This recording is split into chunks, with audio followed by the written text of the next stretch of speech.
Vagninho bate, cruzado na segunda trave, o desvio, é gol! Rodolfo! Gol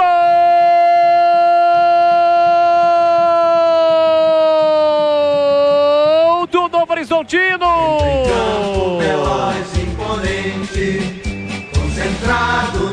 Rodolfo tem a 7 estampada na camisa. O Novo Horizontino chegou na meia direita, o chute cruzado do Vagninho. A bola passa pelo Neto Pessoa. Chega no Mardon, Mardon tentou ajeitar, conseguiu pro Vagninho. Na entrada da grande área, ele bate cruzado, fecha Rodolfo na segunda trave. Pelo menos no visual, em posição legal. E empurra pro fundo do gol. Está aberto o placar do Jorjão em Novo Horizonte. Rodolfo predestinado, entrou no intervalo. 7 minutos de bola rolando do segundo tempo, tá registrado.